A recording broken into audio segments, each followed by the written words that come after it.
Praise the Lord. കർത്താവായ യേശുക്രിസ്തുവിന്റെ മാധുര്യമേറിയ നാമം ഉയർത്തപ്പെടുമാറാകട്ടെ. അനുഗ്രഹീതമായിട്ടുള്ള നല്ല പ്രഭാതത്തിനായി കർത്താവിനെ സ്തോത്രം ചെയ്യുന്നു. പ്രഭാതത്തിൽ കൂടി വന്ന് കർത്താവിനെ മഹത്വപ്പെടുത്തുന്ന എല്ലാ ദൈവമക്കളെയും ഓർത്ത് ദൈവത്തിന് സ്തോത്രം ചെയ്യുകയും നിങ്ങൾക്ക് എല്ലാവർക്കും കർത്താവായ യേശുക്രിസ്തുവിന്റെ വന്യപരിശുദ്ധ നാമത്തിലുള്ള ക്രിസ്തീയ പ്രഭാത വന്ദനങ്ങൾ അറിയിക്കുന്നു. ഈ പ്രഭാതത്തിൽ നമുക്ക് ഒരല്പനിമിഷം ദൈവവചന ധ്യാനത്തിലേക്ക് നമ്മൾ പ്രവേശിക്കുകയാണ്. പ്രാർത്ഥനയോടെ നമുക്ക് തിരുവെഴുത്തുകളിലേക്ക് നമ്മുടെ ശ്രദ്ധയെ തിരിക്കാം. കഴിയുന്ന ആളുകൾ വീഡിയോ ഓൺ ചെയ്ത് ദൈവവചനം ശ്രവിക്കാൻ പ്രത്യേകം ഓർപ്പിക്കുന്നു. കാരണം ദൈവത്തിന്റെ വചനം കേൾക്കുമ്പോൾ നിങ്ങൾ അതിൽ എത്രമാത്രം ആസ്വദിക്കുന്നു എന്ന് അറിയുന്നതിൽ വളരെ സന്തോഷമാണ്. പ്രാർത്ഥനയോടെ നമുക്ക് തിരുവെഴുത്തിലേക്ക് ശ്രദ്ധയെ തിരിക്കാം. എബ്രായ ലേഖനം 11-ാം അധ്യായം അതിന്റെ 5-ാമത്തെ വാക്യത്തിലേക്കാണ് നമ്മൾ പ്രഭാതത്തിൽ പ്രവേശിക്കുന്നത്. എബ്രായ ലേഖനം 11-ാം അധ്യായം അതിന്റെ 5-ാമത്തെ വാക്യം. വിശ്വാസത്താൽ ഹാനോക്ക് മരണം കാണാതെ എടുക്കപ്പെട്ടു. ദൈവം അവനെ എടുത്തുകൊണ്ടതിനാൽ കാണാതെയായി. അവൻ ദൈവത്തെ പ്രസാദിപ്പിച്ചു എന്ന് അവൻ എടുക്കപ്പെടുന്നതിന് മുമ്പേ സാക്ഷ്യം പ്രാപിച്ചു. പുതിയ നിയമത്തിലെ തർജ്ജന ലേഖനങ്ങളിൽ മുൻപന്തിയിൽ നിൽക്കുന്ന ലേഖനമാണ് എബ്രായ ലേഖനം. എബ്രായ ലേഖനം ആരെഴുതി എന്നുള്ളതിനെ കുറിച്ച് നിലവിൽ തർക്കങ്ങൾ 2 വിഭാഗങ്ങളായി നിൽക്കുന്നത് കൊണ്ട് ഞാൻ അതിനെക്കുറിച്ചൊരു പ്രസ്താവന നടത്തുന്നില്ല. കാരണം ഇത് പൗലോസിന്റെ രചനയാണെന്നും അല്ലെന്നുമുള്ള വാദഗതികൾ നമ്മുടെ ഇടയിലുണ്ട്. അതുകൊണ്ട് തന്നെ ഇത് ആരെഴുതിയെങ്കിലും എഴുതിയ ലേഖകനേക്കാൾ അത് എഴുതിയ ആള് ഇത് എഴുതാൻ തൂലിക അല്ലെങ്കിൽ പേന പിടിച്ചെന്നേ ഉള്ളൂ. എഴുതിപ്പിച്ചത് പരിശുദ്ധാത്മാവാണ്. ആകയാൽ എഴുതിയ ആളിനേക്കാൾ എഴുതിപ്പിച്ച പരിശുദ്ധാത്മാവിന് പ്രാധാന്യം കൊടുത്തുകൊണ്ട് നമുക്ക് തിരുവെഴുത്തിലേക്ക് പ്രവേശിക്കാം. ഇത് എഴുതിയത് ആരാണെന്ന് നമുക്കറിയില്ലെങ്കിലും ഇതിന്റെ വായനക്കാർ 1-ാം നൂറ്റാണ്ടിലെ എബ്രായ ക്രിസ്ത്യാനികളായിരുന്നു എന്നുള്ളത് നമുക്ക് ഈ ലേഖനത്തിന്റെ 13 അധ്യായങ്ങൾ വായിക്കുമ്പോൾ മനസ്സിലാക്കാൻ കഴിയുന്നുണ്ട്. 1-ാം നൂറ്റാണ്ടിൽ യഹൂദന്മാരുടെ ഇടയിൽ നിന്ന് വിശ്വാസത്തിലേക്ക് വന്ന ക്രിസ്ത്യാനികളായി തീർന്ന ദൈവജനത്തെ കാലക്രമേണ അവർക്കുണ്ടായ ആത്മീക മൂല്യച്യുതിയിൽ നിന്നും ആത്മീക പിന്മാറ്റത്തിൽ നിന്നും അവരെ തിരിച്ചു കൊണ്ടുവരാൻ, അവരെ ധൈര്യപ്പെടുത്തുവാൻ വേണ്ടി എഴുതിയ ലേഖനമാണ് എബ്രായ ലേഖനം. എന്താണെങ്കിലും ഇതിന്റെ എഴുത്തുകാരൻ പഴയ നിയമത്തെക്കുറിച്ച് നല്ല ബോധ്യവും തിരിച്ചറിവും ഉള്ള ഒരു മനുഷ്യനായിരുന്നു എന്നുള്ളത് ഉറപ്പാണ്. കാരണം ഇതിലെ പ്രധാനപ്പെട്ട വിഷയങ്ങൾ നമ്മൾ ശ്രദ്ധിച്ചാൽ തന്നെ ന്യായപ്രമാണം, മഹാപുരോഹിതൻ, സമാഗമന കൂടാരം, യാഗങ്ങൾ, ഇതൊക്കെയാണ് ഇതിനകത്തെ പ്രധാന വിഷയങ്ങൾ. അപ്പോൾ പഴയ നിയമത്തെക്കുറിച്ച് നല്ല ബോധ്യമുള്ളൊരു മനുഷ്യനായിരുന്നു ഇത് എഴുതിയത്. അതുകൊണ്ട് തന്നെയാണ് ഇതിനേക്കാളൊക്കെ വലിയവനാണ് ക്രിസ്തു എന്ന് ഈ 13 അധ്യായങ്ങളിലൂടെ അദ്ദേഹത്തിന് തെളിയിക്കാൻ കഴിഞ്ഞത്. അതുകൊണ്ട് എബ്രായ ലേഖനത്തെ നമുക്ക് അതിപ്രധാനമായും 3 ടൈറ്റിലുകളിൽ നമുക്ക് വേണമെങ്കിൽ പരാമർശിക്കാം.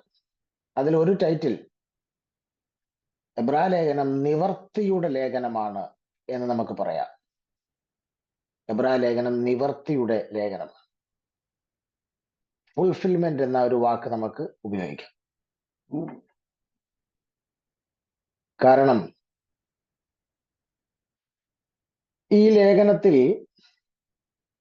ഇതിന്റെ എഴുത്തുകാരൻ പരിശുദ്ധാത്മാവിനാൽ സമ്മർദ്ദിക്കുന്നത് പഴയ നിയമത്തിലെ യാഗങ്ങളോ ശബത്തുക്കളോ അല്ലെങ്കിൽ പ്രമാണങ്ങളോ പഴയ നിയമത്തിലുള്ള പെരുന്നാളുകളോ ഒന്നും നമ്മൾ ഇന്ന് ആചരിക്കേണ്ടതായിട്ടില്ല. നമ്മൾ ഇന്ന് ഒന്നും ആചരിക്കുന്നില്ല. കാരണം അതെല്ലാം ക്രിസ്തുവിൽ നിവർത്തിക്കപ്പെട്ടു എന്നുള്ളതാണ്. പഴയ നിയമത്തിലെ എല്ലാ യാഗങ്ങളുടെയും ആകത്തുകയായ ഒരു സമ്പൂർണ്ണ യാഗം ക്രിസ്തുവിൽ കാൽവറിയിൽ നിവർത്തിക്കപ്പെട്ടു. ഇനി അങ്ങനെ ഒരു യാഗത്തിന്റെ ആവശ്യം ഇല്ല. ഇനി ഒരു പെരുന്നാളിന്റെ ആവശ്യമില്ല. അപ്പോൾ ഓൾഡ് ടെസ്റ്റ്മെന്റിൽ ഉണ്ടായിരുന്ന പലതും ന്യൂ ടെസ്റ്റ്മെന്റിൽ എന്തുകൊണ്ടില്ല എന്ന് ചോദിച്ചാൽ അതിന്റെ നിവർത്തി ക്രിസ്തുവിൽ നടന്നു. അതുകൊണ്ട് തന്നെ ഇത് നിവർത്തിയുടെ ലേഖനമാണ്. കൂടാതെ നമുക്ക് ഈ ലേഖനത്തെ രണ്ടാമത് ഒരു ടൈറ്റിൽ കൊടുക്കാം. ഇത് മുന്നറിയിപ്പിന്റെ ലേഖനമാണ്. വാണിങ്സ്, മുന്നറിയിപ്പിന്റെ ലേഖനമാണ്.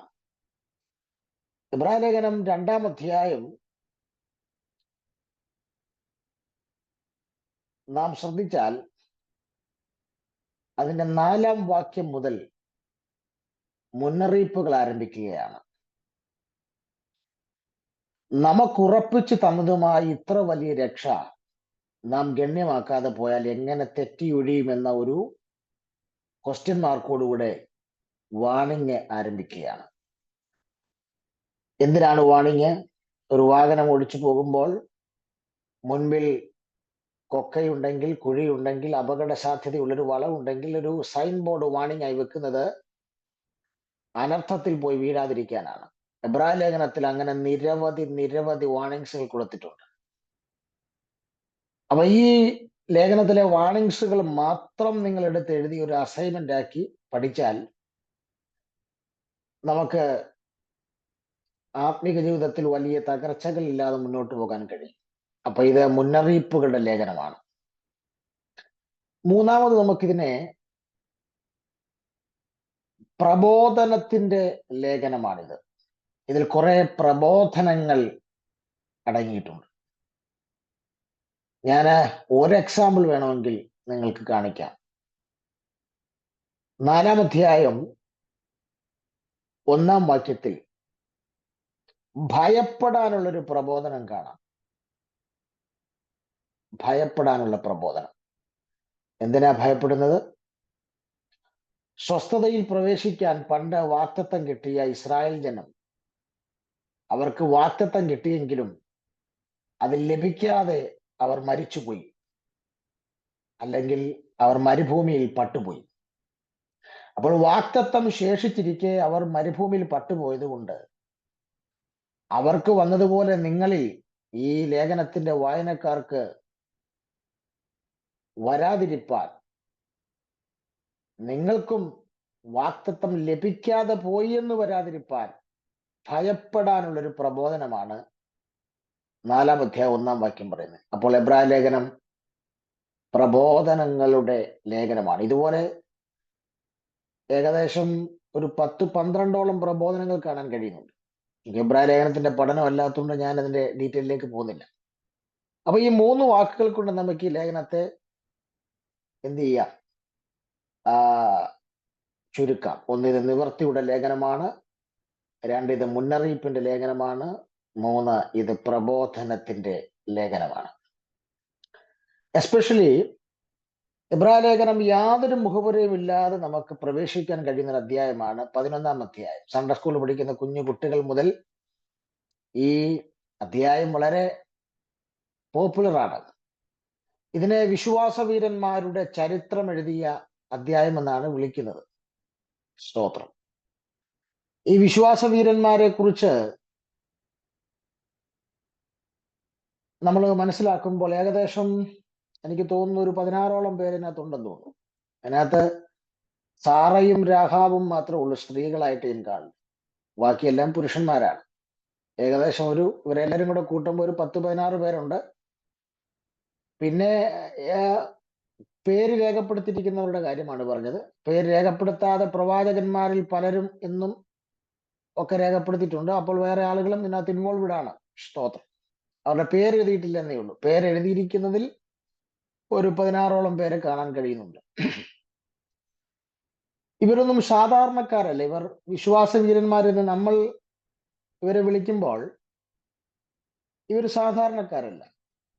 എബ്രായ ലേഖനം 12:1 പറയുന്നത്, ആകയാൽ നാമും സാക്ഷികളുടെ ഇത്ര വലിയൊരു സമൂഹം നമുക്ക് ചുറ്റും നിൽക്കുന്നത് കൊണ്ട്, ഈ സാക്ഷികളുടെ വലിയ സമൂഹമാണ് 11-ാം അധ്യായത്തിൽ കാണുന്നത്. എന്താണ് ഈ സമൂഹത്തിന്റെ പ്രത്യേകത?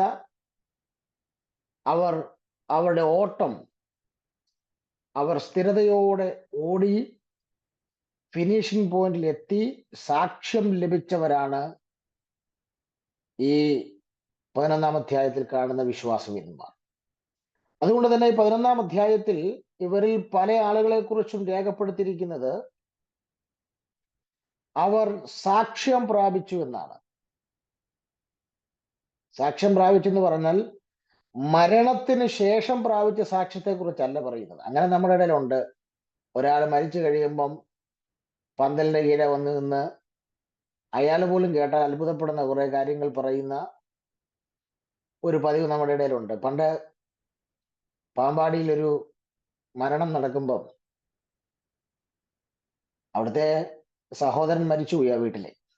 അദ്ദേഹം വല്ലപ്പോഴും ചർച്ചയിൽ പോകത്തുള്ളായിരുന്നു. വലിയ ആത്മീയനൊന്നും അല്ല, അല്പം പിന്മാറ്റമൊക്കെ ഉള്ള മനുഷ്യനായിരുന്നു. എന്നാൽ അവിടുത്തെ അമ്മാമയും കുഞ്ഞുങ്ങളും നല്ല ആത്മീയരുമായിരുന്നു. അദ്ദേഹത്തിന്റെ ബോഡി ഇങ്ങനെ വീടിന്റെ മുറ്റത്ത് കൊണ്ട് വെച്ചിരിക്കുന്നു. ശവസംസ്കാര ശുശ്രൂഷ നടക്കുമ്പം അമ്മാമയും കുഞ്ഞുങ്ങളും അത് ഇതെല്ലാം കേട്ടോണ്ടിരിക്കുകയാണ്. അപ്പോൾ സാലം സഭയിലെ പാസ്റ്റർ, ഞാൻ എപ്പോഴും ഈ പാസ്റ്റർമാരെ കുറിച്ച് അവര് ഹതഭാഗ്യരെന്നാ പറയുന്നത്. കാരണം ചില സന്ദർഭങ്ങളിൽ സത്യം പറയാൻ കഴിയാത്ത ആളുകളാണ് അവർ. അത് ഞാനും അനുഭവിച്ചിട്ടുണ്ട്. കാരണം ഇദ്ദേഹം എത്ര പിന്മാറ്റക്കാരനാണെങ്കിലും ആ സമയത്ത് ചിലപ്പോൾ നമുക്ക് അതൊന്നും പറയാൻ പറ്റുകയില്ല. ആ പാസ്റ്റർ എഴുന്നേറ്റ് നിന്ന് ഈ അച്ഛനെ കുറിച്ച് കുറെ വാക്കുകൾ പറഞ്ഞു. വാക്കുകൾ പറഞ്ഞെന്ന് പറഞ്ഞാൽ, ഇദ്ദേഹത്തെ പോലെ ശുഷ്കാന്തിയുള്ള ഒരു സഹോദരനെ ഞാൻ കണ്ടിട്ടില്ലെന്നും, ഞാൻ ഈ വീട്ടിൽ വരുമ്പോൾ എന്നെ അതുപോലെ സൽക്കരിക്കുമായിരുന്നെന്നും, ദൈവസഭയ്ക്ക് വളരെ പ്രയോജനമായിരുന്നൊക്കെ പറഞ്ഞപ്പോൾ ആ മരിച്ചു കിടക്കുന്ന അദ്ദേഹത്തിന്റെ ഭാര്യ തന്റെ മകനെ വിളിച്ചിട്ട് പറയുന്നത്, മോനെ ബിജു, നീ ഒന്നുകൂടെ പോയി പെട്ടി നോക്കി, നിന്റെ അപ്പം തന്നെയാണോ കിടക്കുന്നതെന്ന് നോക്കി എന്ന് പറഞ്ഞെന്നാ പറഞ്ഞത്. കാരണം ആ സമയത്ത് അതേ പറയാൻ പറ്റുള്ളൂ. സ്തോത്രം. അല്ലാതെ മറ്റെന്തെങ്കിലും പറഞ്ഞാൽ പൊതുജന വികാരം ചിലപ്പോൾ എതിരായേക്കാം. സ്തോത്രം. ഇത് മരിച്ചു കഴിഞ്ഞ് പറയുന്ന ചില സാക്ഷ്യങ്ങളാണ്. ഇത് അങ്ങനെയല്ല. ഈ ലേഖനത്തിനകത്ത് ഈ വിശേഷാൽ 11-ാം അധ്യായത്തിൽ പല വിശ്വാസവീരന്മാരെ കുറിച്ചും പറഞ്ഞിരിക്കുന്നത്, അവർ മരിക്കുന്നതിന് മുൻപ് അവർ സാക്ഷ്യം പ്രാപിച്ചു. അത് ദൈവത്തിന്റെ സാക്ഷ്യമാണോ അതോ ജനത്തിന്റെ സാക്ഷ്യമാണോ? രണ്ട് സാക്ഷ്യവും അത്യാവശ്യമാണ്. സ്തോത്രം. പക്ഷേ പ്രാധാന്യം ദൈവത്തിന്റെ സാക്ഷ്യമാണ്. എന്തുകൊണ്ടെന്നാൽ ദൈവത്തെയും ജനത്തെയും ഒരുപോലെ പ്രസാദിപ്പിക്കാൻ കഴിയില്ലെന്നാണ് ഗലാത്യ ലേഖനം പറയുന്നത്. ദൈവത്തെ പ്രസാദിപ്പിക്കാൻ പോകുമ്പോൾ ചിലപ്പോൾ ജനത്തിനെ പ്രസാദിപ്പിക്കാൻ കഴിയില്ല. ജനത്തെ പ്രസാദിപ്പിക്കാൻ പോകുന്നവർക്ക് ദൈവത്തെ പ്രസാദിപ്പിക്കാനും കഴിയില്ല. എന്നാൽ ഒരു കാര്യം വളരെ വ്യക്തമാണ്, സാക്ഷ്യം പ്രാപിക്കുമ്പോൾ ദൈവത്തിന്റെ സാക്ഷ്യവും അനിവാര്യമാണ്, മനുഷ്യരുടെ സാക്ഷ്യവും അനിവാര്യമാണ്. പ്രയോറിറ്റിയിൽ ദൈവത്തിന്റെ സാക്ഷ്യമാണെന്ന് മാത്രമേ ഉള്ളൂ. സ്തോത്രം. അതല്ല, ചില ആളുകൾ പറയും നമുക്ക് ദൈവത്തിന്റെ സാക്ഷ്യം മാത്രം മതി എന്ന് പറയുമ്പോൾ, ഇവിടെ എങ്ങനെ നടക്കാം, ഇവിടുത്തെ മനുഷ്യനെ ഒന്നും ബോധിപ്പിക്കേണ്ട കാര്യമില്ല എന്നൊരു സ്റ്റൈലാണ് പറയുന്നത്. അല്ല, ഒരു ദേശത്ത് പാർക്കുമ്പോൾ ആ ദേശത്തിന്റെ സാക്ഷ്യം, പ്രാദേശിക സഭയിൽ കൂടി വരുമ്പോൾ ആ സഭയുടെ സാക്ഷ്യമൊക്കെ അനിവാര്യമാണ്. സ്തോത്രം. ഇവിടെ ഞാൻ ഇന്ന് ഹാനോക്കിനെ കുറിച്ച് ചില പദങ്ങൾ പറഞ്ഞ് പ്രാർത്ഥിപ്പാനാണ് കർത്താവ് ശരണപ്പെടുന്നത്. ഇതൊരു ക്യാരക്ടർ സ്റ്റഡി ആണെന്ന് ചോദിച്ചാൽ അതെ. പക്ഷേ ഹാനോക്കിൽ നിന്ന് നമ്മൾ ചിന്തിക്കാൻ പോകുന്ന ചില കാര്യങ്ങൾ, സ്തോത്രം, സാധാരണ ഒരാളുടെ ലൈഫ് നമ്മൾ എടുത്താൽ, ജീവചരിത്രം എടുത്താൽ, ആ ജീവചരിത്രത്തിനകത്ത് മെറിറ്റ്സും ഡീമെറിറ്റ്സും ഉണ്ട്. പക്ഷെ ബൈബിൾ മെറിറ്റ്സ് മാത്രം എഴുതിയൊരു ജീവചരിത്രമാണ് ഹാനോക്കിന്റെ. എന്തുകൊണ്ടോ ഡീമെറിറ്റ്സ് ഉണ്ടാകാഞ്ഞിട്ടാണോ എന്ന് എനിക്കറിയില്ല, പക്ഷെ ബൈബിൾ രേഖപ്പെടുത്തുന്നില്ല. സ്തോത്രം. മറ്റു പല ആളുകളുടെയും ഡീമെറിറ്റ്സുകൾ ബൈബിൾ രേഖപ്പെടുന്നുണ്ട്. വിശ്വാസികളുടെ പിതാവായ അബ്രഹാമിന് പറ്റിയ പരാജയങ്ങളെ കുറിച്ച് എഴുതിയിട്ടുണ്ട്. സ്തോത്രം. ഇസഹാക്കിന് വന്നത്, യാക്കോവിന് വന്നത്, ഇവരുടെ എല്ലാം ഡീമെറിറ്റ്സുകളും എഴുതിയിട്ടുണ്ട്. പക്ഷേ ഇവരുടെയൊക്കെ അയോഗ്യതകളും പോരായ്മകളും എഴുതിയിരിക്കുന്ന തിരുവെടുത്ത് എന്തുകൊണ്ടോ ഹാനോക്കിനെ കുറിച്ച് ഒരു വാക്ക് പോലും അയോഗ്യത എഴുതിയിട്ടില്ല. അപ്പോൾ എനിക്കൊരു കാര്യം വ്യക്തമാണ്, ഇദ്ദേഹത്തെ വിശേഷിപ്പിക്കാൻ എക്സലന്റ് മാൻ എന്നോ ഒന്നും, എക്സ്ട്രാ ഓർഡിനറി മാൻ എന്നൊക്കെ പറയാം, പക്ഷെ ഇതൊന്നും പോരാ. ഇദ്ദേഹത്തെ കുറിച്ച് പറയാൻ, വിശേഷിപ്പിക്കാൻ വാക്കുകളില്ല. കാരണം അദ്ദേഹം അത്ര ഉയർച്ചയിൽ നിൽക്കുന്ന ഒരു മനുഷ്യനാണ് ഹാനോക്ക്. സ്തോത്രം. നിങ്ങൾ ഒരു ഒരാളുടെ ജീവചരിത്രം വായിച്ചാൽ, ഈ ജീവചരിത്രം പൊതുവെ ഞാൻ വായിക്കാറില്ല. കാരണം വായിച്ചാൽ ഒരു കാര്യം എന്താ വെച്ചാൽ, ഈ എഴുതുന്ന ജീവചരിത്രത്തിനകത്ത് ഇപ്പം ഞാൻ മരിക്കുമ്പം പ്രദീപ് ബ്രദറിന് തോന്നുക റെജി പാസ്റ്റർ ഒരു ജീവചരിത്രം എഴുതാൻ തോന്നിയാൽ, ഞാൻ ശുശ്രൂഷിച്ചതിനെ കുറിച്ചും പോയതിനെ കുറിച്ചും ജനിച്ചതിനെ കുറിച്ചും പഠിച്ച സ്കൂളിനെ കുറിച്ചും ഇതൊക്കെയല്ലേ പറയുള്ളൂ. എന്റെ ആയുഷ്കാലത്ത് ഞാൻ ആർക്കിട്ടൊക്കെ പാര വെച്ചെന്നോ ഞാൻ ആരെയൊക്കെ ഉപദ്രവിച്ചെന്നോ ഇതൊന്നും എഴുതത്തില്ല. കാരണം അത് ആരും എഴുതത്തില്ല, ഒരു മഹാത്മാക്കന്മാരും എഴുതത്തില്ല. പക്ഷെ ബൈബിൾ അങ്ങനെയല്ല. ബൈബിൾ ജീവചരിത്രം ഓരോരുത്തരുടെ പറയുമ്പോൾ നമുക്ക് ഗുണപാഠത്തിന് വേണ്ടി, നമ്മുടെ ദൃഷ്ടാന്തത്തിന് വേണ്ടി, നമുക്ക് അത് പറ്റാതിരിക്കാൻ ഗുണവും ദോഷവും രേഖപ്പെടുത്തും. സ്തോത്രം.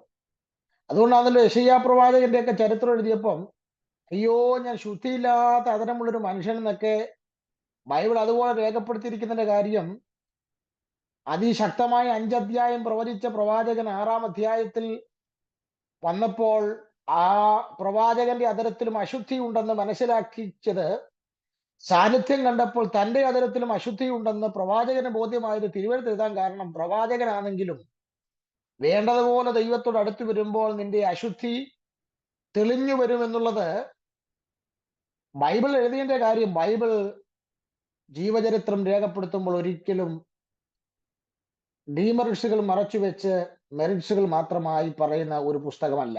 അങ്ങനെയാണെങ്കിൽ അബ്രഹാമിനെയൊക്കെ എത്രയോ പ്രാവശ്യം ജസ്റ്റിഫൈ ചെയ്ത് പോയതിനെ അബ്രഹാമിന്റെ ഒക്കെ കുറവുകൾ ചൂണ്ടിക്കാണിക്കുന്നുണ്ട്.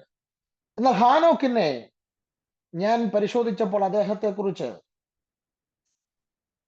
നെഗറ്റീവായിട്ടുള്ള ഒരു കാര്യം പോലും നമുക്ക് കാണാൻ കഴിയുന്നില്ല. അതുകൊണ്ട് തന്നെയാണ് ഇന്ന് രാവിലെ നമ്മൾ അദ്ദേഹത്തെ കുറിച്ച് ധ്യാനിക്കാം എന്ന് ചിന്തിക്കുന്നത്. സ്തോത്രം.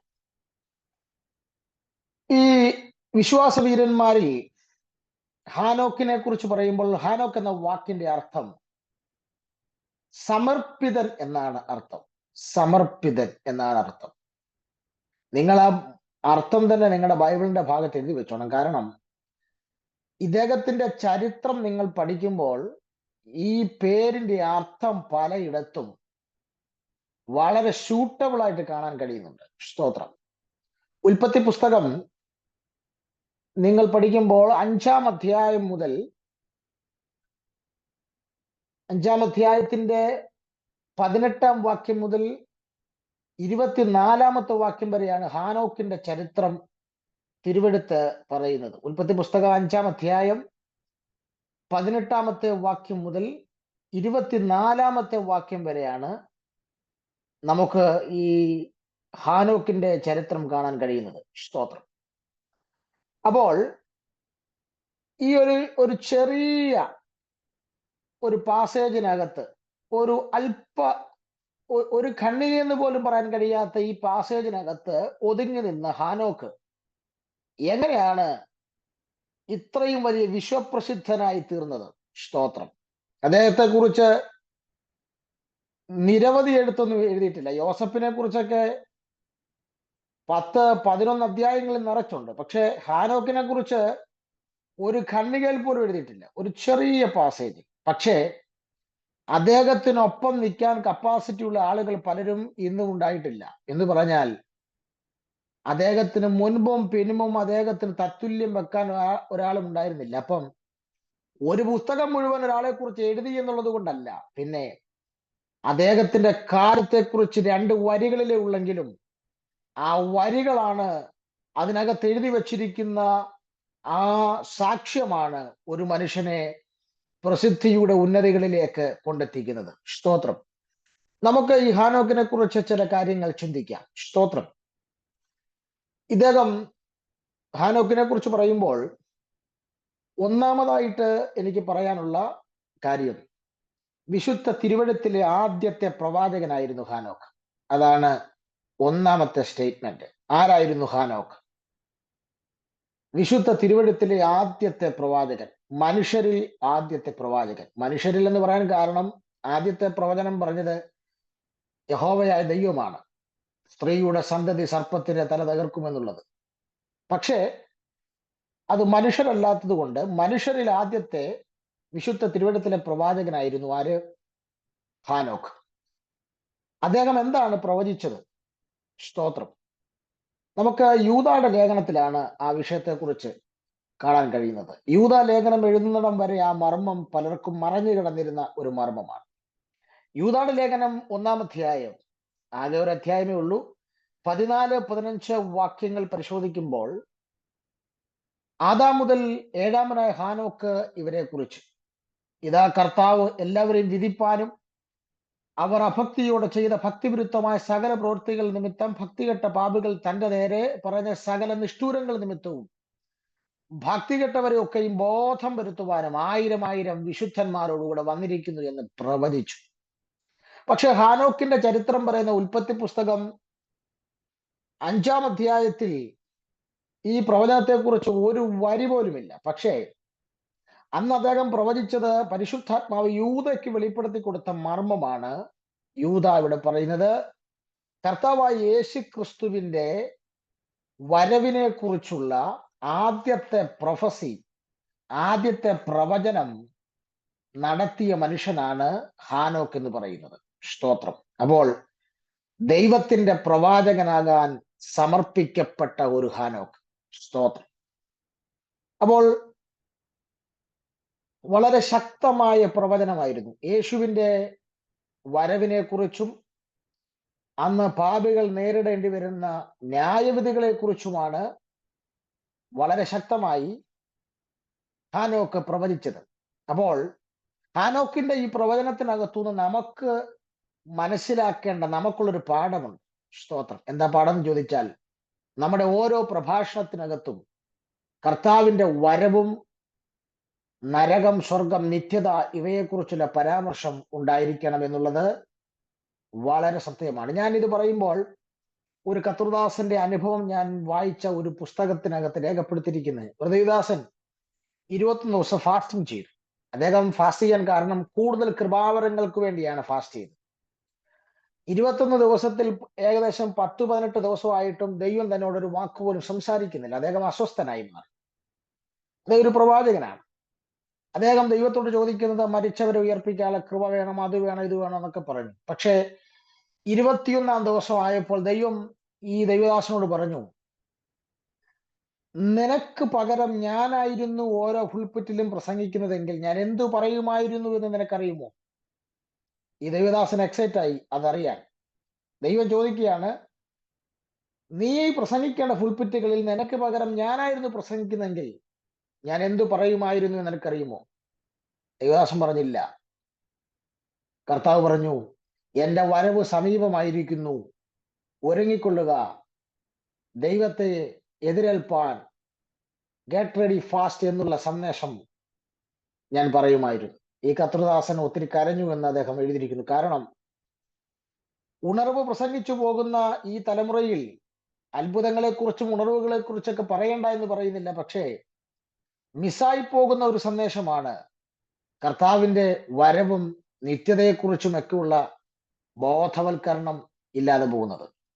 അതുകൊണ്ട് തന്നെ ഇന്നത്തെ തലമുറകൾക്ക് നരകമുണ്ടോ സ്വർഗമുണ്ടോ ഇതിനെക്കുറിച്ചൊന്നും വലിയ പിടിയില്ല. സ്തോത്രം. ഒരു കാര്യം വളരെ വ്യക്തമാണ്, ഹാനോക്ക് പ്രവചിച്ചു തുടങ്ങിയത് തന്നെ നൂറ്റാണ്ടുകൾ കഴിഞ്ഞ് സംഭവിക്കാൻ പോകുന്ന കർത്താവിന്റെ വരവിനെ കുറിച്ചും നിത്യതയെക്കുറിച്ചുമുള്ള വിഷയങ്ങളാണ്. ആ ഹാനോക്ക് നമുക്ക് ഒരു മാതൃകയായിരിക്കട്ടെ. നമ്മുടെ സന്ദേശങ്ങൾക്കകത്ത് ഈ വിഷയങ്ങൾ നിറഞ്ഞു നിൽക്കണം എന്നുള്ളത് ദൈവം നമ്മെക്കുറിച്ച് ആഗ്രഹിക്കുന്ന ഏറ്റവും പ്രധാനപ്പെട്ട കാര്യമാണ്. ഒന്ന്, ഇദ്ദേഹം ദൈവത്തിന്റെ പ്രവാചകനായിട്ടാണ് ഇദ്ദേഹത്തിന്റെ കരിയർ ആരംഭിക്കുന്നത്. കരിയർ എന്ന് ഞാൻ പറയുമ്പോൾ ശുശ്രൂഷയെ കുറിച്ചാണ് പറയുന്നത്. അദ്ദേഹം ശുശ്രൂഷ ആരംഭിക്കുന്നത് ദൈവത്തിന്റെ പ്രവാചകനായിട്ടാണ് അദ്ദേഹം ആരംഭിക്കുന്നത്. സ്തോത്രം. ഇനി രണ്ടാമത്തെ ഇദ്ദേഹത്തിന്റെ ഒരു പ്രത്യേകത, ഇദ്ദേഹം ദൈവത്തിന്റെ പ്രവാചകൻ എന്ന് പറയുമ്പോൾ ദൈവത്തിന്റെ അരുളപ്പാടുകൾ ജനത്തോട് പറയുന്നവനാണ്. ഒന്നുകൂടെ പറഞ്ഞാൽ ജനത്തിന്റെ ഇടയിൽ ദൈവത്തിന്റെ നാവായി നിൽക്കുന്നവനാണ് പ്രവാചകൻ. ആരാണ് പ്രവാചകൻ? ജനത്തിന്റെ ഇടയിൽ ദൈവത്തിന്റെ നാവായി നിൽക്കുന്നവനാണ് പ്രവാചകൻ. അവന്റേതായ വാക്കുകൾ പറയാൻ അനുവാദമില്ല. ദൈവത്തിന്റെ നാവാണ്. അപ്പോൾ ദൈവത്തിന്റെ നാവായിട്ട് നിൽക്കണമെങ്കിൽ അവന് വേണ്ട രണ്ടാമത്തെ ക്വാളിഫിക്കേഷൻ എന്തായിരുന്നു? ഹാനോക്കിന്റെ രണ്ടാമത്തെ പ്രത്യേകത. സ്തോത്രം. ഹാനോക്കിന്റെ രണ്ടാമത്തെ പ്രത്യേകത, അദ്ദേഹം ദൈവത്തോടുകൂടെ നടന്നു എന്നുള്ളതാണ്. സ്തോത്രം. എന്താണ് പ്രത്യേകത? അദ്ദേഹം ദൈവത്തോടുകൂടെ നടന്നു എന്നുള്ളതാണ്. സ്തോത്രം. നമുക്ക് ഈ ഭാഗം വളരെ വ്യക്തമായിട്ട് മനസ്സിലാക്കാൻ നമുക്ക് ആ തിരുവഴുത്തിലേക്ക് ഒന്ന് നമ്മുടെ ശ്രദ്ധയെ തിരിക്കാം. സ്തോത്രം. ഉൽപ്പത്തി പുസ്തകത്തിലേക്ക് വരാം. ഉൽപ്പത്തി പുസ്തകം 5-ാം അധ്യായം നമുക്ക് ഒന്ന് ശ്രദ്ധിക്കാം. 5-ാം അധ്യായത്തിലേക്ക് നമ്മുടെ ശ്രദ്ധയെ കൊണ്ടുവരുമ്പോൾ 21 മുതലുള്ള ഭാഗങ്ങൾ നമ്മൾ ശ്രദ്ധിച്ചാൽ 24-ാം വാക്യത്തിലേക്ക് വരുമ്പോൾ അവിടെ എഴുതിയിരിക്കുന്നു, ഹാനോക്ക് ദൈവത്തോടുകൂടെ നടന്നു. അപ്പൊ ദൈവത്തോടുകൂടെ നടന്നവനാണ് ദൈവത്തിന്റെ അരുളപ്പാട് ലഭിച്ച പ്രവാചകനായി മാറിയത്. ഈ തലമുറയിലും ദൈവത്തോടുകൂടി ഇരിക്കാൻ, ദൈവത്തോടുകൂടെ നടക്കാം, ദൈവവുമായി ഫെലോഷിപ്പിന് നിങ്ങൾക്ക് സമയമുണ്ടെങ്കിൽ ഈ ലോകത്തിൽ ആരോടും പറയാത്ത സീക്രട്ടുകൾ, രഹസ്യങ്ങൾ, ദൈവത്തിന്റെ മനസ്സ് നിങ്ങളുടെ അടുക്കൽ പൊഴിച്ചിടുവാൻ ദൈവത്തിന് ഇന്നും മനസ്സുണ്ട്. പ്രായവ്യത്യാസമില്ലാതെ ഈ തലമുറയിലെ പ്രവാചക ശബ്ദമാക്കി നിന്നെ തീർക്കാൻ ദൈവത്തിന് കഴിയും. അതിനു വേണ്ട ഏറ്റവും വലിയ സമർപ്പണം എന്താണ്? ദൈവത്തോടുകൂടെ നടക്കുക, ദൈവത്തോടുകൂടെ ഇരിക്കുക, ദൈവവുമായിട്ടുള്ള കൂട്ടായ്മയിൽ മുൻപോട്ട് പോകുക എന്നുള്ളതാണ്. സ്തോത്രം. എല്ലാവർക്കും പ്രവാചകനാകാൻ ഇഷ്ടമാണ്, വരങ്ങൾക്ക് ഇഷ്ടമാണ്. പക്ഷേ ഇതിനൊരു സമർപ്പണം അത്യാവശ്യമാണ്. എന്താണ്? ദൈവത്തോടുകൂടെ നടക്കാനുള്ള സമർപ്പണം. സ്തോത്രം. ഇവിടെ ആമോസിന്റെ പുസ്തകം 3-ാം അധ്യായത്തിന്റെ 3-ാം വാക്യം വായിക്കുമ്പോൾ ചെറിയ പ്രവാചകനായ ആമോസ് പറയുന്നു, രണ്ടുപേർ ഒത്തിട്ടല്ലാതെ ഒരുമിച്ച് നടക്കുവാൻ സാധ്യമല്ല. അപ്പം വളരെ പ്രധാനപ്പെട്ട കാര്യമാണത്. രണ്ടുപേർ ഒത്തിട്ടല്ലാതെ ഒരുമിച്ച് നടക്കാൻ സാധ്യമല്ല എന്ന് പറഞ്ഞാൽ, ഈ ദൈവത്തോടുകൂടെ നടന്നു എന്ന് പറഞ്ഞാൽ ഈ രണ്ടുപേർ ഒരുമിച്ച് നടക്കണമെങ്കിൽ അവിടെ പ്രധാനമായും വേണ്ട 3 കാര്യങ്ങളുണ്ട്. ഒന്ന്, ഈ രണ്ടുപേരും സംസാരിക്കുന്ന ടോപ്പിക് ഒന്നായിരിക്കണം. ഞാനും പ്രിയ ബിനു ജോൺ ബ്രദറും കൂടെ ഒരു സ്ഥലത്തേക്ക് പോവുക. ഞങ്ങൾ രണ്ടുപേരും പോകുന്ന സ്ഥലത്തേക്ക്, ഞങ്ങൾ ഒരേ സ്ഥലത്തേക്കാണ് പോകുന്നത്. പക്ഷെ സംസാരിക്കുന്ന ടോപ്പിക് രണ്ടാണെങ്കിൽ അധികം മുന്നോട്ട് പോകുന്നതിന് അടി നടക്കും. ഞാൻ പറയുന്ന ടോപ്പിക്ക് സ്തോത്രം അമേരിക്കയെ കുറിച്ചാണിരിക്കട്ടെ, ഇദ്ദേഹം പറയുന്നത് കേരളത്തിലെ വിലക്കയറ്റത്തെ കുറിച്ചാണെങ്കിൽ എങ്ങനെ ഒത്തുപോകും? സ്തോത്രം. അപ്പോൾ പോകുന്ന സ്ഥലം ഞങ്ങൾ രണ്ടും ഒരു സ്ഥലത്തേക്കാ, പക്ഷേ പറയുന്ന ടോപ്പിക് രണ്ടാണെങ്കിൽ പ്രശ്നമാണ്. അപ്പോൾ രണ്ടുപേർ ഒത്തുപോകണമെങ്കിൽ സംസാരിക്കുന്ന ടോപ്പിക് ഒന്നായിരിക്കണം. ഹാനോക്കും ദൈവവും കൂടെ ഒരുമിച്ച് പോകാൻ കാരണം അവിടെ രണ്ടുപേരുടെ ഇടയിൽ വിഭിന്നമായ ടോപ്പിക് ഇല്ല, ഒറ്റ ടോപ്പിക്കേ ഉള്ളൂ. സ്തോത്രം. ആ ടോപ്പിക്ക് എന്താണെന്ന് എഴുതിയിട്ടില്ല. ഞാൻ ചിന്തിക്കുകയായിരിക്കും, നിത്യതയെക്കുറിച്ചായിരിക്കാം, അത് അങ്ങനെയുള്ള ടോപ്പിക്കിലായിരിക്കാം സംസാരിക്കുന്നത്. സ്തോത്രം. ഇനി രണ്ടുപേർ ഒരുമിച്ച് നടക്കണമെങ്കിൽ രണ്ടുപേരുടെയും കാലിന്റെ വേഗതകൾ ഒന്നായിരിക്കണം. സ്തോത്രം. ഒരിക്കലും ദൈവത്തിന്റെ വേഗത ഹാനോക്കിന് കിട്ടത്തില്ല. എന്നാൽ ഹാനോക്കിന്റെ പരിമിതികൾ മനസ്സിലാക്കി ഹാനോക്കിന്റെ വേഗതയിലേക്ക് ദൈവം ഇറങ്ങി വരാനാണ് സാധ്യത. സ്തോത്രം. നിന്നോടുകൂടെ നടക്കാൻ ഇഷ്ടപ്പെടുന്ന ഒരുവൻ ഇന്ന് ഈ ഭൂമിയിലുണ്ട്. അവന്റെ പേരാണ് പരിശുദ്ധാത്മാവ്.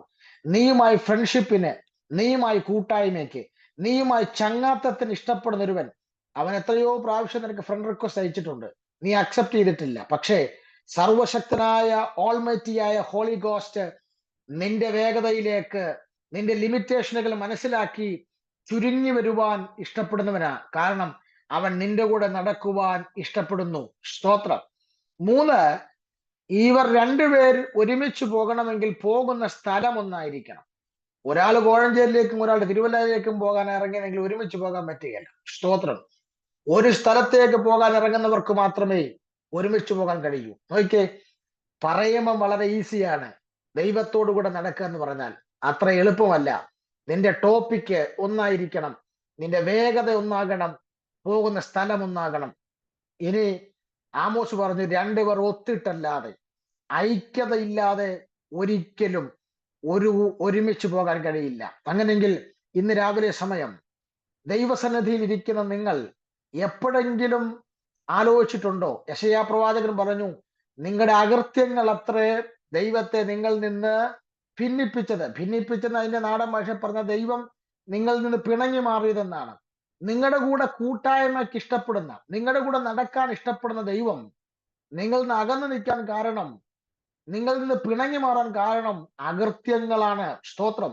പാപവും അകൃത്യവും കണ്ടാൽ അടുത്തു വരാൻ കഴിയാത്ത വിശുദ്ധിയിൽ ഭയങ്കരനായ നമ്മുടെ ദൈവമാണെങ്കിൽ ഇന്ന് രാവിലെ സമയം ദൈവം നിന്റെ കൂടെ നടക്കുവാൻ, നിന്റെ പാളയം വിശുദ്ധീകരിക്കപ്പെട്ടിട്ടുണ്ടോ, നിന്റെ പാളയം ശുദ്ധമാണോ എന്ന് ഒന്ന് പരിശോധിക്കാൻ ദൈവാത്മാവ് ഓർമ്മപ്പെടുത്തുന്നു.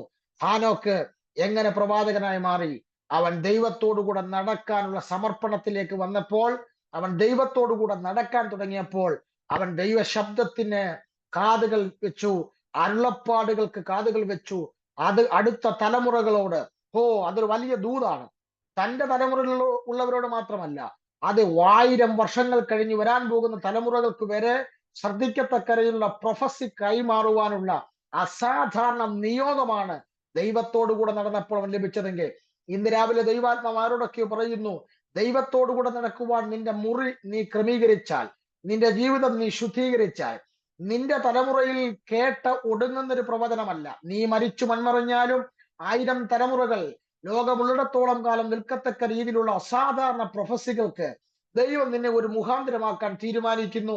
ഇന്ന് രാവിലെ ഈ ദൂതിനെ ചാടി ഏറ്റെടുക്കുന്ന ദൈവമക്കൾ എത്ര പേരുണ്ട്? അവരുടെ മേൽ ഒരു പ്രൊഫസിയുടെ അനോയിന്റിങ് ദൈവത്തിന്റെ സാന്നിധ്യത്തിലൂടെ വെളിപ്പെട്ടു വരാൻ വേണ്ടി പോകുകയാണ്. സ്തോത്രം. ഈ ഹാനോക്കിനെ കുറിച്ച് പറയുമ്പോൾ അടുത്തൊരു പരാമർശം ഉള്ളത്, സ്തോത്രം, അദ്ദേഹം ദൈവത്തിൽ വിശ്വസിച്ചു എന്നുള്ളതാണ്. നമ്മൾ വായിച്ച കുറുവാക്യത്തിലേക്ക് മടങ്ങി വരുമ്പോൾ, എബ്രായ ലേഖനം 11-ാം അധ്യായത്തിലേക്ക് നമ്മൾ വരുമ്പോൾ അവിടെ എഴുതിയിട്ടുണ്ട്, ഹാനോക്കിനെ കുറിച്ച് നമുക്ക് മനസ്സിലാക്കാൻ കഴിയുന്ന അദ്ദേഹം ദൈവത്തിൽ വിശ്വസിച്ചു എന്നുള്ളതാണ്. സ്തോത്രം. അതുകൊണ്ടാണ് ആ ഭാഗം പറയുമ്പോൾ തന്നെ വിശ്വാസത്താൽ ഹാബേൽ എന്ന് പറഞ്ഞുകൊണ്ടാണ് അത് തുടങ്ങുന്നത്. സ്തോത്രം. അപ്പോൾ ഒരു കാര്യം വളരെ വ്യക്തമാണ്, വിശ്വാസത്താൽ വിശ്വാസത്താൽ ഹാനോക്ക്. അപ്പോൾ ദൈവത്തിൽ വിശ്വസിച്ചു. സ്തോത്രം. ഹാനോക്കിന്റെ മറ്റൊരു സ്വഭാവമാണ് ദൈവത്തിൽ വിശ്വസിച്ചു എന്നുള്ളത്. ദൈവത്തിന്റെ അടുക്കൽ വരുന്നവൻ ദൈവം ഉണ്ട് എന്ന് ആദ്യം വിശ്വസിക്കണമെന്നാണ് തിരുവെടുത്ത് രേഖപ്പെടുത്തിയിരിക്കുന്നത്. സ്തോത്രം. നോക്കുക, ഈ ഭാഗം വളരെ വ്യക്തമായി 6-ാം വാക്യത്തിൽ എഴുതിയിട്ടുണ്ട്, ദൈവത്തിന്റെ അടുക്കൽ വരുന്നവൻ ദൈവം ഉണ്ട് എന്ന് വിശ്വസിക്കണം. സ്തോത്രം. 11-ാം അധ്യായത്തിന്റെ 6-ാം വാക്യത്തിൽ വ്യക്തമായി രേഖപ്പെടുത്തിയിട്ടുണ്ട്. ഇനി മറ്റൊരു കാര്യം കൂടെ അവിടെ എഴുതിയിട്ടുണ്ട്. ഈ വിശ്വാസം എന്ന് പറയുമ്പോൾ അതിന് 3 തലങ്ങളുണ്ട്. ഞാൻ ഈ വിശ്വാസത്തെ 2 പദങ്ങളിൽ പറയാം. നിങ്ങൾ ശ്രദ്ധിക്കണം. മലയാളത്തിൽ വിശ്വാസം എന്നാണ്, പക്ഷെ ഇംഗ്ലീഷിൽ അതിന് 2 പദങ്ങളാണ് കൊടുത്തിരിക്കുന്നത്. ഒന്ന് ഫെയ്ത്ത്, 2 ബിലീവിങ്. നോക്കുക, ഒരേ പദമാണ് വിശ്വാസം എന്നുള്ളത്, ഒരേ പദമാണ്, പക്ഷെ 2 ആംഗലേയ ഭാഷകളിലുള്ള 2 വാക്കുകളാണ് കൊടുത്തിരിക്കുന്നത്. അത് എന്തിനാ സൂചിപ്പിക്കുന്നത് ചോദിച്ചാൽ, ഒരു പദം ക്രിയ. സ്തോത്രം. ഒരു പദം ക്രിയ. എന്താ? വിശ്വാസം, അത് പ്രവൃത്തിയെ കാണിക്കുന്നതാണ്. ഏതാണ് ആ പദം? ബിലീവിങ്. സ്തോത്രം. ഫോർ എക്സാമ്പിൾ പറയാം, നമ്മളൊരു പാലത്തിലൂടെ നടന്നു പോകുമ്പോൾ, പാലത്തിലൂടെ അക്കരെ കരയിലേക്ക് നടന്നു പോകുമ്പം ആ പാലത്തിലുള്ള ഒരു വിശ്വാസമാണ് നമ്മൾ അക്കരെ കരയിൽ എത്തുമെന്നുള്ളത്. അപ്പൊ എന്താണ് ബിലീവിങ് എന്ന് പറഞ്ഞാൽ? വിശ്വാസം എന്ന ക്രിയാപദം, ആ പ്രവൃത്തി എന്താണ്? നമ്മൾ എന്തിനെയോ നമ്മൾ ആശ്രയിക്കുന്നതാണ് വിശ്വാസം. മനസ്സിലാകുന്നുണ്ടോ?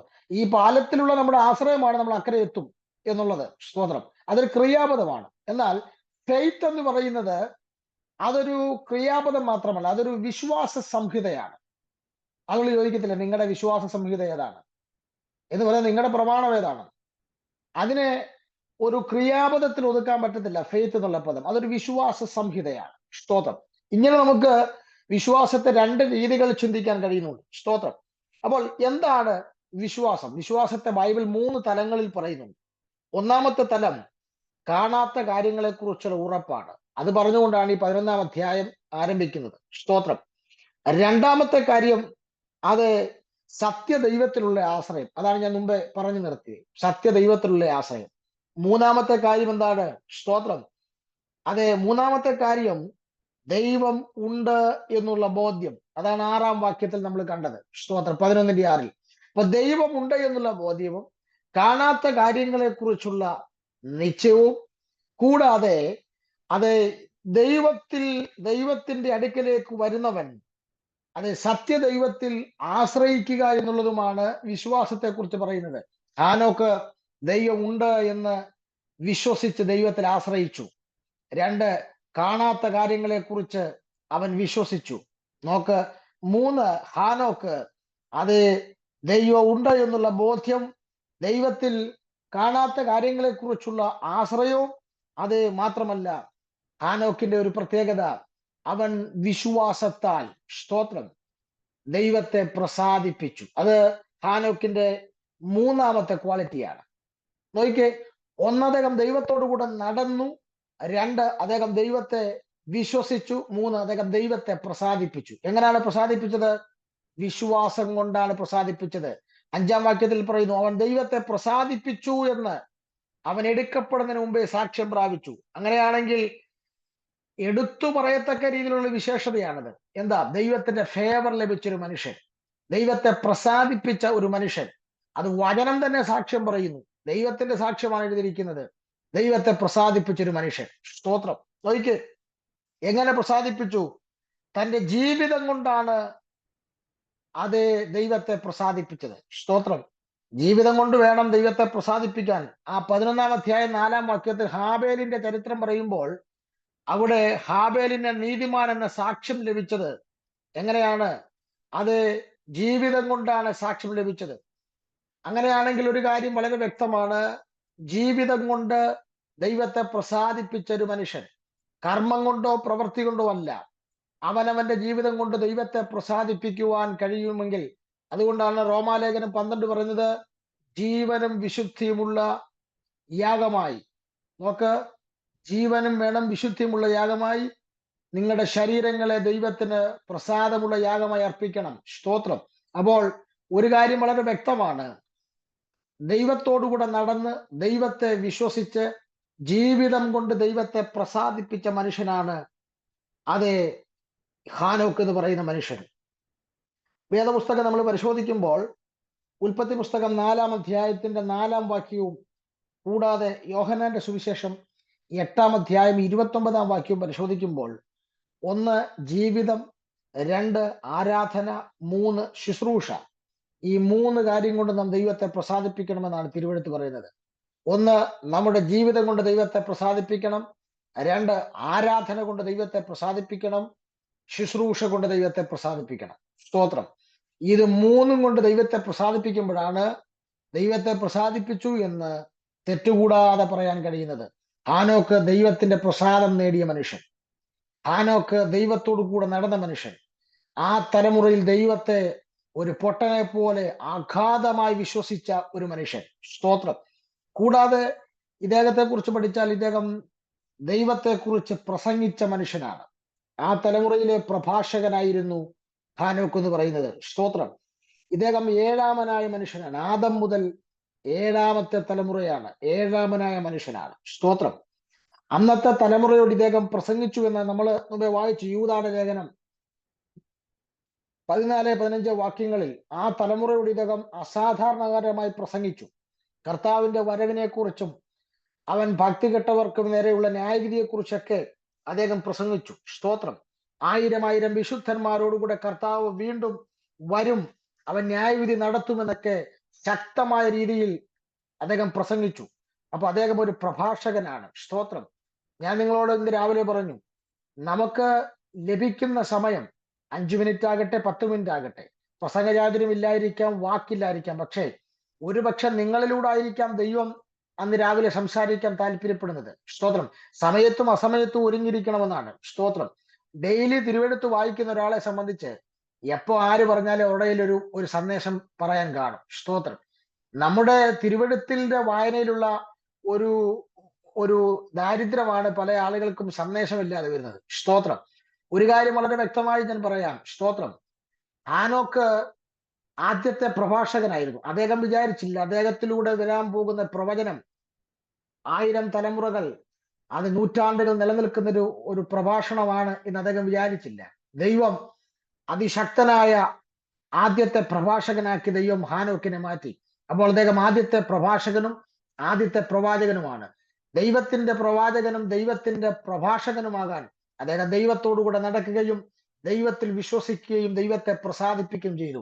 ഈ തലമുറയിലും കർത്താവിനോട് പറയുന്നു, സ്വയമായിട്ട് നോട്ടീസും ബാനറും ഒക്കെ ഉണ്ടാക്കി ഫേമസ് ആകാൻ പോകുന്നതിനേക്കാൾ ഇന്നയാൾ പ്രസംഗിക്കുന്നു പറഞ്ഞ് സ്വയമായിട്ട് അത് നോട്ടീസൊക്കെ പോസ്റ്റ് ചെയ്യുന്നതിനേക്കാൾ കുഞ്ഞെ ഒരു കാര്യം വ്യക്തമാകുക, നീ ദൈവത്തിന്റെ പ്രഭാഷകനാകാൻ, ദൈവത്തിന്റെ പ്രവാചകനാകാൻ നീ സമർപ്പിതമായൊരു ജീവിതം ദൈവത്തെ വിശ്വസിച്ചും അവനെ പ്രസാദിപ്പിച്ചും അവനോടുകൂടെ നടക്കുന്ന ഒരു സമർപ്പിതമായ ജീവിതത്തിലേക്ക് മടങ്ങി വന്നാൽ ആരും നിന്നെ പ്രസിദ്ധമാക്കേണ്ട, ദൈവം നിന്നെ ഉയർത്തും.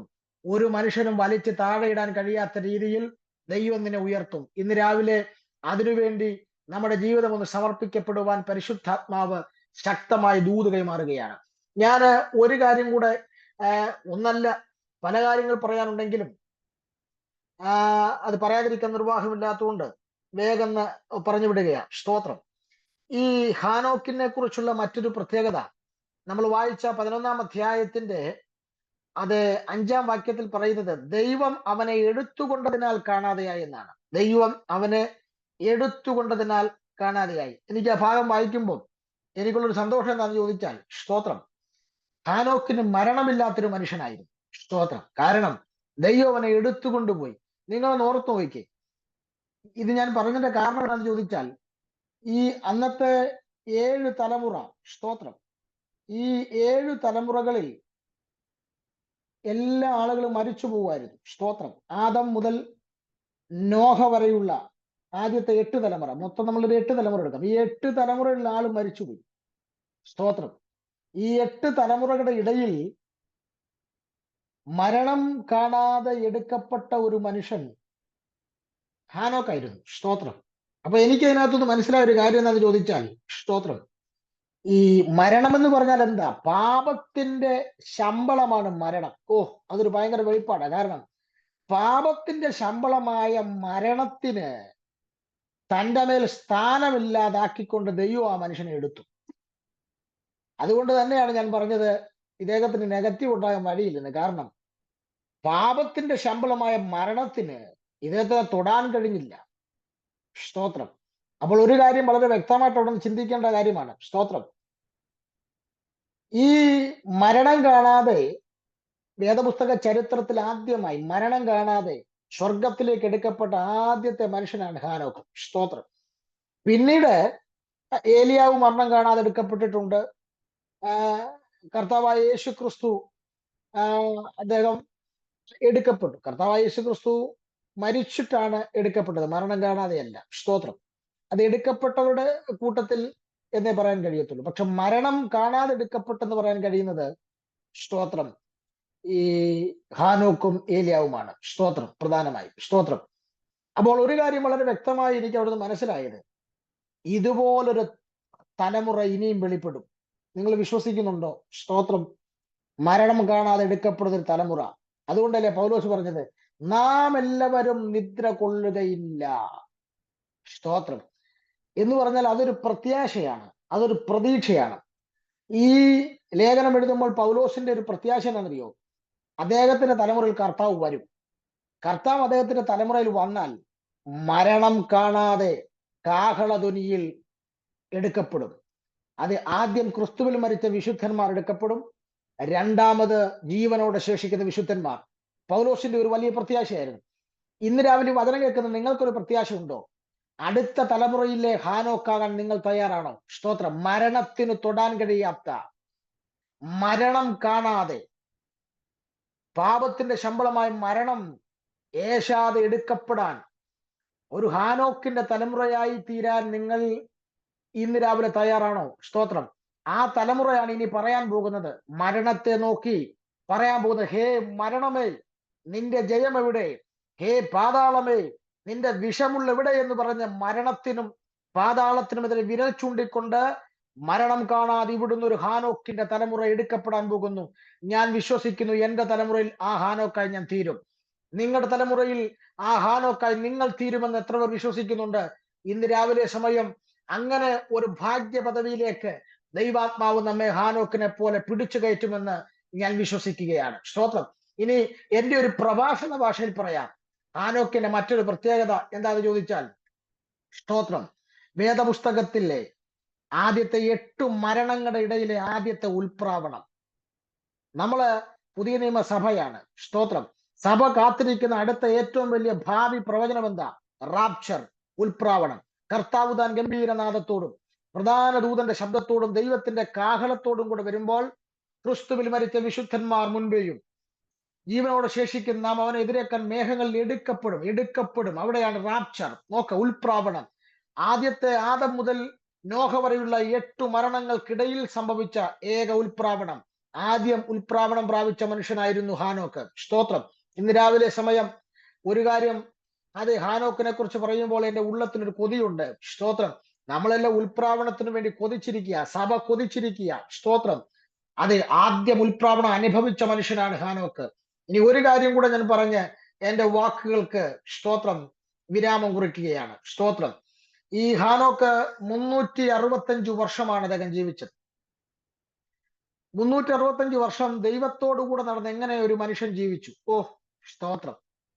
നിങ്ങൾ എന്നെ കേൾക്കുന്നുണ്ടോ? 365 വർഷം ജീവിച്ചു. സ്തോത്രം. ഇദ്ദേഹം 365 വർഷം ജീവിച്ചെന്ന് പറയുമ്പോൾ എന്നെ അത്ഭുതപ്പെടുത്തിയ കാര്യം, സ്തോത്രം, അദ്ദേഹം 365 വർഷം ജീവിച്ചത് കാടിനകത്തും മേടിനകത്തും ഗുഹയ്ക്കകത്ത് തപസ് ചെയ്തൊന്നും അല്ല ദൈവത്തോടു കൂടെ ജീവിച്ചത്. അദ്ദേഹം ദൈവത്തോടു കൂടെ നടന്നും ദൈവത്തിൽ വിശ്വസിച്ചും ദൈവത്തെ പ്രസാദിപ്പിച്ചും അദ്ദേഹം ദൈവത്തിന്റെ പ്രവാചകനും പ്രഭാഷകനുമായി ജീവിച്ചത് ഏതെങ്കിലും കാടിനകത്ത് പോയി, ഗുഹയ്ക്കകത്ത് പോയി, ആരുമില്ലാത്തടത്ത് പോയി തപസ് ചെയ്തുകൊണ്ടോ ഒറ്റയ്ക്ക് ജീവിച്ചൊന്നും അല്ല അദ്ദേഹം ദൈവത്തെ പ്രസാദിപ്പിച്ചത്. പിന്നെ കുടുംബമായി ജീവിച്ചുകൊണ്ടാണ് അദ്ദേഹം ദൈവത്തെ പ്രസാദിപ്പിച്ചത്. കുടുംബമായി ജീവിച്ചുകൊണ്ടാണ് അദ്ദേഹം ദൈവത്തോടു കൂടെ നടന്നത്. കുടുംബമായി ജീവിച്ചുകൊണ്ടാണ് അദ്ദേഹം ദൈവത്തിൽ വിശ്വസിച്ചത്. കുടുംബമായി ജീവിച്ചത് കൊണ്ടാണ് കൃപാവരങ്ങൾ പ്രവാചകനായും പ്രഭാഷകനായും ജീവിച്ച് ആദ്യത്തെ ഉൽപ്രാവണത്തിന്റെ വക്താവായി തീർന്നത്. എന്താ കാര്യം? വേദപുസ്തകം വളരെ വ്യക്തമായി പറയുന്നു.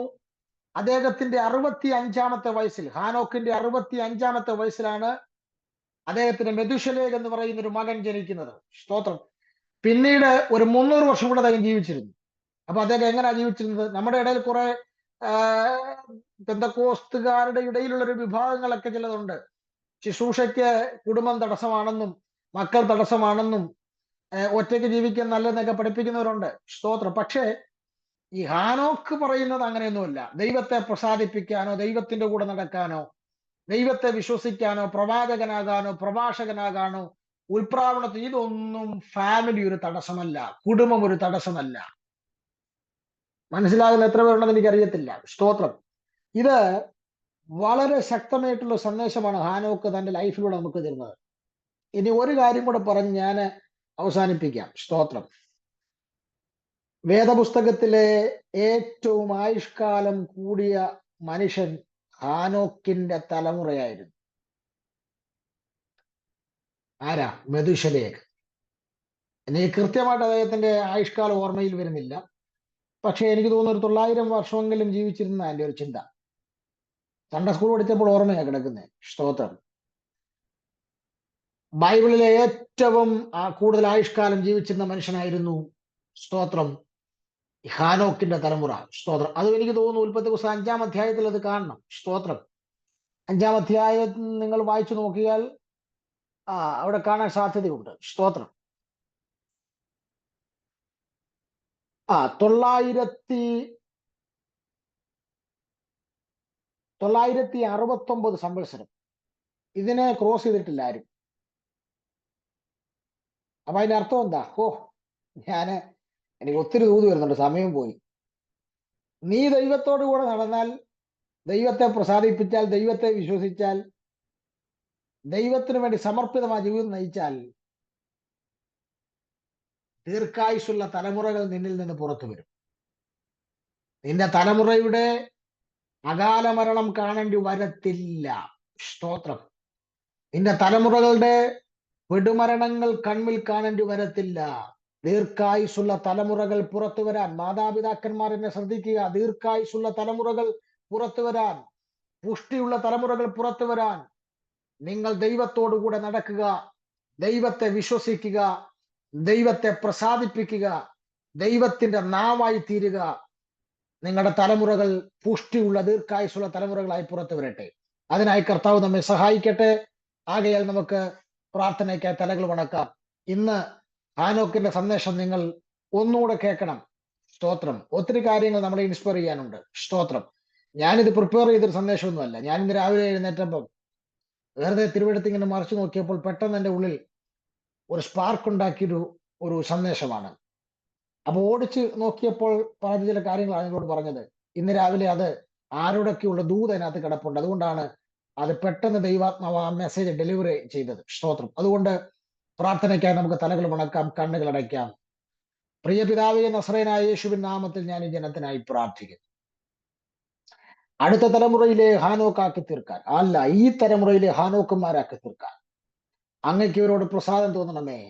ഞങ്ങൾ ആയിത്തീരേണ്ടതുപോലെ ആയിത്തീരുവാൻ, പരിശുദ്ധാത്മാവിന്റെ കൂടെ നടപ്പാൻ, പരിശുദ്ധാത്മാവിനെ അനുസരിക്കുന്ന, അങ്ങയെ പ്രസാദിപ്പിക്കുന്ന, അങ്ങയിൽ വിശ്വസിക്കുന്ന ഈ തലമുറയിൽ ഉൾപ്രാവണത്തിന് വേണ്ടിയുള്ള ഒരു തലമുറയാക്കി ഞങ്ങളെ തീർക്കണമേ. ഞാൻ ഈ ജനത്തെ ബ്ലസ് ചെയ്ത് പ്രാർത്ഥിക്കും.